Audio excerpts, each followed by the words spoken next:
வணக்கம், வாழ்க வளமுடன். நான் உங்கள் ஜோதிடர் மாணிக்கவாசன் பேசுகிறேன்.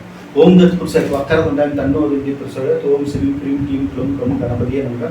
ஓம் க்ரீம் ஆதித்யாய சோமாய மங்களாய புதேச குரு சுக்கர சனி பெச்சர் அகாவசியாதவ நமக. ஓம் ஸ்ரீம் க்ளீம் பஞ்சபூத விசேஷியம் ஓம் மந்திரங்கு பஞ்சபூத விசேஷியம் லங்கு பஞ்சபூத விசேஷியம் லங்கு பஞ்சபூத விசேஷிய சுவாங்க. 9 நவகிரகங்கள் 5 பஞ்சபூதரோட அனுகிரகம் பரிபூர்ணமாக அனைத்து ஜோதிட அன்பர்களுக்கும் ஆன்மீக பெரியோர்களுக்கும் கிடைக்க எம்பெருமான் முருகப்பெருமான மனதார பிரார்த்தனை பண்றார். ஓம் சரவண பவாய நமக. முருகா.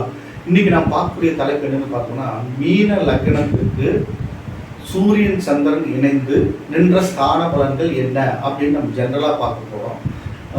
என்னுடைய வீடியோவை நிறைய பேர் பார்த்துட்டு வரீங்க, ஆனால் சப்ஸ்கிரைப் பண்ணாமல் பார்த்துட்டு வரீங்க. சப்ஸ்கிரைப் பண்ணிட்டு பாருங்கள், பார்த்து முடிச்சுட்டு உங்கள் ஃப்ரெண்ட்ஸ்க்கெல்லாம் ஷேர் பண்ணுங்கள். ஓகேங்களா? இப்போ நம்ம வீடியோக்குள்ளே போகலாம்.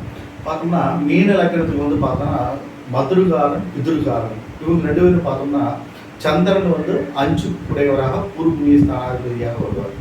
அடுத்தது ருண சத்ரு ஸ்தானாதிபதியாக சூரியன் வருவார், 6 உடையவராக வருவார். இவங்க 2 பேரும் நட்பு கிரகம் தான். மீனத்துக்கும் இவங்க 2 பேரும் நட்பு தான், ஒன்றும் ப்ராப்ளம் இல்லை. இவங்க 2 பேரும் இணைந்து லக்னத்தில் அமரும் போது எந்தெந்த ஸ்தானத்தில் வந்து என்ன பலன்கள் நடக்கும் அப்படின்னு நம்ம ஜென்ரலாக பார்க்க போகிறோம். இது பொதுவானது தான். ஓகேங்களா? இப்போ பார்த்தோம்னா நம்ம வந்து மீன லக்னத்துக்கு 5, 6 உடைய சூரியன் சந்திரன் நிற்கும் போது பார்த்தோம்னா நற்பலன்கள் மிகுதியாக தான் நடக்கும். எல்லா காரியங்களும் வெற்றி ஏற்படும், நன்மைகள் அதிகமாக ஏற்படும். குரு அதை பார்த்து நின்றாலும் குருவும் கூட சேர்ந்து அமர்ந்தாலும் நற்பலன்கள் மிகுதியாக நடக்கும். அனைத்து காரியங்களும் வெற்றி ஏற்படும். சத்துருக்களை எதிர்க்கக்கூடிய வல்லமை கிடைக்கும். சத்ரு ஜெயம் ஏற்படும். கடன்கள் எல்லாம் நன்மை பெறக்கூடிய கடன்கள் அமையும். ஒரு அதிக வட்டிக்கு வாங்கிட்டு அதன் மூலமாக கஷ்டப்படக்கூடிய அமைப்பெல்லாம் மீன லக்னத்துக்கு ஏற்படாது. அந்த கடன்கள் வாங்குற கடன்கள் மூலமாக நன்மைகள் இருக்கும். நன்மை கடைகள் குறைந்த வட்டிக்கு கடன் வாங்குறது இதெல்லாம் வந்து நன்மை பெறக்கூடிய கடன்கள். ஒரு வீட்டு கடன் வாங்குறாங்க, அது நன்மை ஒரு அமைப்பு. புத்திரர்கள் உயர்கல்விக்காக ஒரு கடன் வாங்குறாங்க, அது நன்மை பெறக்கூடிய கடன் தான். ஏன்னா புத்திரஸ்தானாதிபதியோட சேர்ந்து இருக்கிறதுனால. ஓகேங்களா? அதனால இந்த மீன லக்னத்துக்கு வந்து 5, 6 உடையவர்கள் வந்து அங்கே அமரும் போது குலதெய்வத்தினோட அனுகிரகம் கிடைக்கும். முன்னோர்களோட ஆசீர்வாதம் நிறைய கிடைக்கும். நிறைய புண்ணிய ஸ்தலங்களுக்கு போய் வழிபாடுகள் செய்யக்கூடிய அமைப்பு இருக்கும். சித்தர்கள் மூலமாக நல்ல அனுகூலம் கிடைக்கும். சிவபார்வதி தரிசனம் கிடைக்கக்கூடிய அமைப்பெல்லாம் ஏற்படும். நன்மைகள் அதிகமாக நடக்கும், ஒன்றும் ப்ராப்ளம் இல்லை, சூப்பராக இருக்கும். அடுத்தது பார்த்தோம்னா மேஷ லக்னத்துக்கு, மேச ராசியில் மீன லக்னத்துக்கு வந்து 2ஆம் இடமான மேச ராசியில் 5, 6 கூடிய சூரியன் சந்திரன் இணைந்து அமரும் போது அந்த இடத்துல பார்த்தோம்னா சூரியன் வந்து உச்சமாகிறார், 6 குறைவர். அப்போ பார்த்தோம்னா எதிரிகளை வெல்லக்கூடிய வல்லமை ஏற்படும் அப்படின்னு நம்ம எடுத்துக்கணும். ஏன்னா அது வந்து செவ்வாய்க்கும் அவர் நட்பு, அங்கே உச்சமாகிறாரு. தொழில் நிமித்தமான கடன்கள் எல்லாம் ஏற்படுறதால நன்மைகள் அதிகம் ஏற்படும். சகல பாக்கியங்கள் ஏற்படும், நன்மைகள் அதிகம் ஏற்படும். சந்திரன் அந்த இடத்துல இருக்கும்போது நன்மைகள் தான் ஏற்படும். மீன லக்னத்தை பொறுத்தளவும் 2ஆம் இடத்துல தனஸ்தானத்துல சூரியன் சந்திரன் இருக்கும்போது நன்மைகளே நடக்கும். அடுத்தது பார்த்தோம்னா 3ஆம் இடம் தைரிய வீரிய வெற்றி முயற்சி ஸ்தானங்கிற இடத்துல வந்து பார்த்தோம்னா இணைக்கும் போது இங்கே வந்து ஓரளவுக்கு ஆவரேஜான நன்மைகள் நடக்கும். அந்த சந்திரன் உச்சமாகிறாரு, பூர்வீக ஸ்தானம் பலம் வருது, குழந்தைகள் மூலமாக நன்மை, ஒன்றும் ப்ராப்ளம் இல்லை. போட்டி பந்தயங்கள புத்திரர்கள்லாம் நல்லா முன்னேற்ற பாதைக்குள்ள போவாங்க, நன்மைகள் அதிகமாக நடக்கும். ஒரு ஆவரேஜாக இருக்கு. ஏன்னா அது வந்து சுக்கரனோட வீடு. சுக்கரன் என்ன கண்டிஷனில் இருக்கிறாரு, குரு பார்வை எப்படி இருக்கு, குரு பார்வை இருக்கா, அதே மாதிரி சூரியன் சந்திரன் நின்ற வீட்டுக்கு அதிபதிகள் என்ன கண்டிஷனில் இருக்கிறாங்க அப்படிங்கிறத பொறுத்து பலன்கள் மாறுபடும். ஒரு ஆவரேஜாக இருக்கு. நன்மை தீமை சொல்ற கலந்தவாறு நடக்கும். அது என்ன புஷில் இருக்காங்கிறத பொறுத்து பலன்கள் மாறுபடும். அடுத்தது 4ஆம் இடம் சுகஸ்தானம், தாய் ஸ்தானம், வீடு வாசல் வண்டி வாகனங்களுக்கு உண்டான ஒரு அமைப்பு. அந்த இடத்துல உயர்கல்வி ஸ்தானம், வித்தை ஸ்தானம், இதெல்லாம் 4ஆம் இடம் தான். நிறைய ஒரு ஸ்தானத்தில் இருந்தால் நிறைய காரணத்துவம் அது இருக்குது, சொன்னால் சொல்லிட்டே போகலாம். ஆனால் நம்ம நடைமுறை வாழ்க்கைக்கு எது தேவையோ அதை மட்டும் நம்ம சொல்கிறோம், அவ்வளோதான். 4ஆம் இடத்துல வந்து பார்த்தோம்னா இவங்க 5, 6 குடையவர் அமையும் போது புத்தர்கள் மூலமாக வீடு வாசல் சொத்து சுகம் ஏற்படுறது, வண்டி வாகனங்கள் ஏற்படுறது, நன்மைகள் ஏற்படுறது, தாய் தந்தையர் மூலமாக அனுகூலமான பலன்கள் ஏற்படுறது, நன்மைகள் அதிகமாக நடக்கும், ஒன்றும் ப்ராப்ளம் இல்லை. புதன் திருவெண்காடு ஸ்தல தரிசனம் பண்ணிக்கிறது, புதனுக்கு அதாவது மகாவிஷ்ணு வழிபாடுகள் மெயினாக வச்சுக்கணும்.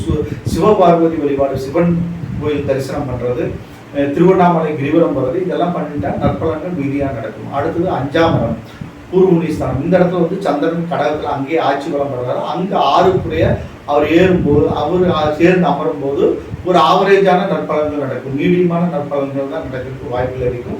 மீனத்துக்கு வந்து அது நட்பு வீடு, ஒன்றும் ப்ராப்ளம் இல்லை, மீடியமாக நடக்கும். நன்மை தீமை ரெண்டுமே கலந்தவாறு தான் நடக்கும். அதுக்குண்டான பரிகார பூஜைகள் செஞ்சுக்கணும். சூரிய நாராயண கோயில் போயிட்டு அங்கே இருக்கிற 9 கிரகத்துக்கு விளக்கேற்றது, வழிபாடுகள் வச்சுக்கிறது, நற்பலன்கள் அதிகமாக ஏற்படும். புத்தர்களுக்கு கொஞ்சம் உடல் உபாதைகள் உடல் பிடிகள் ஏற்படும். அதை நம்ம வந்து சூரிய நாராயண கோயில் வழிபாடுகள் மூலமாக நம்ம அது வந்து தீர்வு ஏற்பட்டுருக்கும். ஒன்றும் ப்ராப்ளம் இல்லை. குரு பார்த்து நின்றால் நன்மைகள் அதிகமாக நடக்கிறதுக்கு வாய்ப்புகள் அதிகம். அடுத்தது பார்த்தோம்னா 6ஆம் இடம் ருண சத்ருஸ்தானம். இந்த இடத்துல பார்த்தோம்னா 5 குடையவன் அந்த 6ஆம் இடத்துல அமரும்போது புத்தர்கள் மூலமாக கடன் ஏற்படும். அதன் மூலமாக கொஞ்சம் பிரச்சனைகள் ஏற்படுறதுக்கு வாய்ப்புகள் இருக்கு. கல்வி நிமித்தமாக கடன்கள் ஏற்படும். உடல் உபாதைகள் உடல் பிணிகள் கொஞ்சம் ஏற்படுறதுக்கு வாய்ப்புகள் இருக்கு. இருந்தபோது அது ஆட்சி வீடாக இருந்து சந்திரனுக்கு அது நட்பு வீடாக இருக்கிறதுனால குரு பார்த்துருந்தாலோ நற்பலன்கள் நடக்கிறதுக்கு அதிக வாய்ப்புகள் தான், தீமைகள் நடக்கிறதுக்கு அதிக வாய்ப்புகள் இல்லை. சூரிய நாராயண கோயில் வழிபாடு வச்சுக்கிறது, சந்திரன் திங்களூர் ஸ்தலத்தில் வழிபாடு வச்சுக்கிறது நற்பலன்களை அதிகமாக தருது.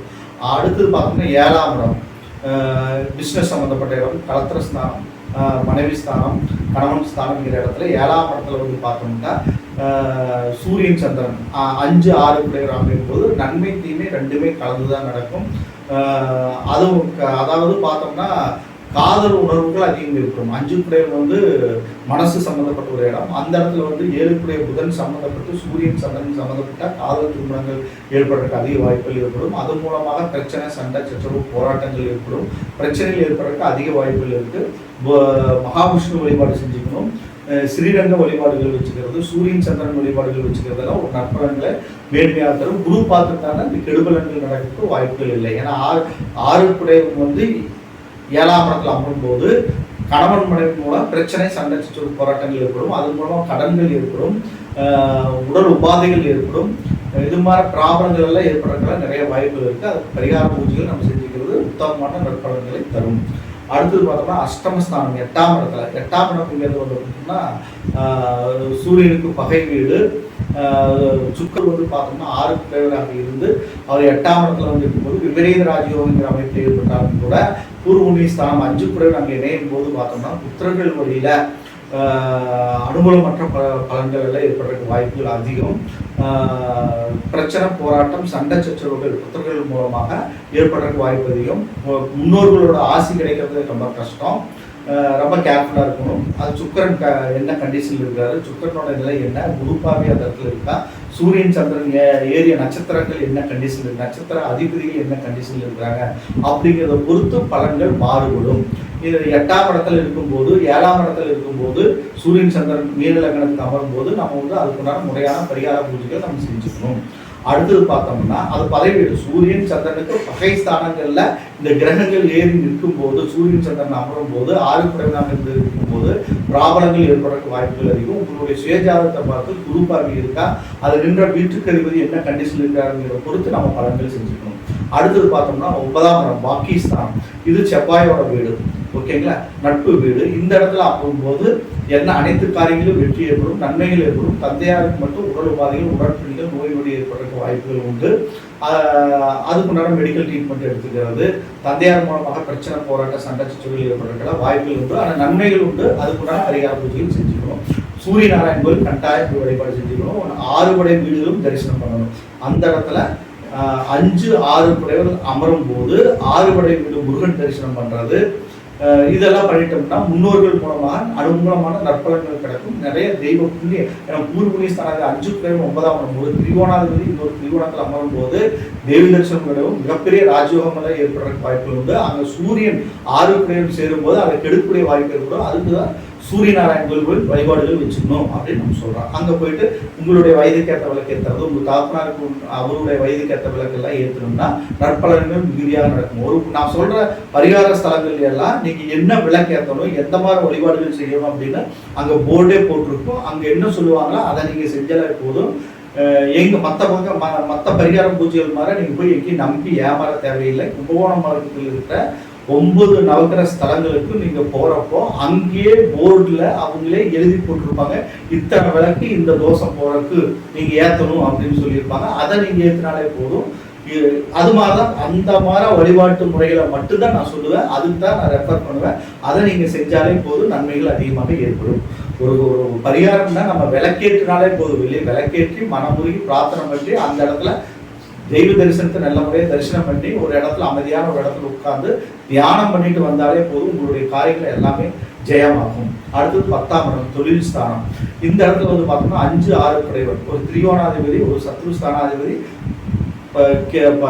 கர்மஸ்தானம் 10ஆம் இடம்ங்கிற இடத்துல அமரும் போது நன்மை தீமை ரெண்டுமே கலந்துதான் நடக்கும். தொழிலில் கடன் ஏற்படும், தொழில் மூலமாக கடன் ஏற்பட்டு அது குருவோட வீடாக நட்பு வீடாக இருக்கலாம், அந்த கடன்களை எல்லாம் அடைக்கக்கூடிய வல்லமையை கொடுத்துருவாரு. தொழிலில் நல்ல முன்னேற்றங்கள் ஏற்படும், தொழிலில் சத்துருக்களே இல்லாத நிலைகளையும் ஏற்படுத்துவார். பரிகாரங்கள் செஞ்சுக்கணும். பரிகாரங்கள் செஞ்சால் இப்போ நான் சொன்ன நல்ல பலன்கள் நடக்கு. இல்லை அப்படின்ட்டா நம்மளுக்கு நிறைய ப்ராப்ளங்கள் ஏற்படும். தந்தையார் மூலமாக கடன்கள் ஏற்படுறதுக்கும் வாய்ப்புகள் அதிகமாக இருக்கும்.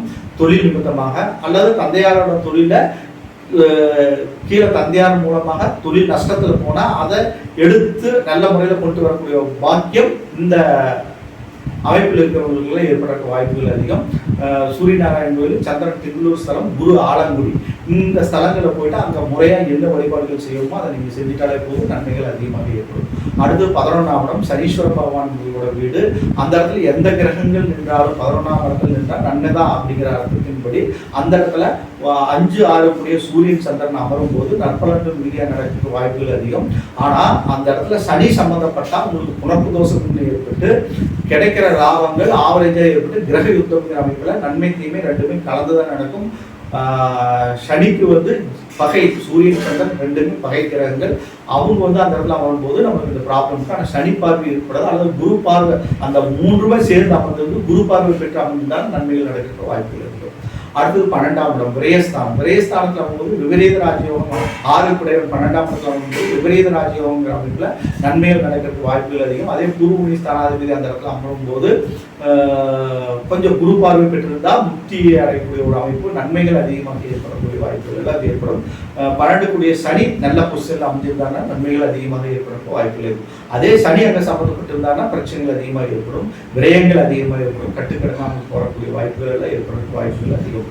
இப்போ பார்த்தோம்னா நம்ம மீன லக்னத்திற்கு சூரியன் சந்திரன் 12 ஸ்தானங்களில் நின்ற பலன்களை பொதுவான ஜெனரலான பலாபலன்களை பார்த்தோம். இந்த வீடியோவை பார்த்து முடிச்சுட்டு சப்ஸ்கிரைப் பண்ணுங்கள், உங்கள் ஃப்ரெண்ட்ஸ்களை ஷேர் பண்ணுங்கள். என்னிடத்துல ஜாதகம் பார்க்கணும், பிரச்சனை பார்க்கணும், திருமண பொருத்தம் பார்க்கணும்னா என் நம்பருக்கு நீங்கள் கான்டாக்ட் பண்ணுங்கள். வணக்கம், வாழ்க வளமுடன்.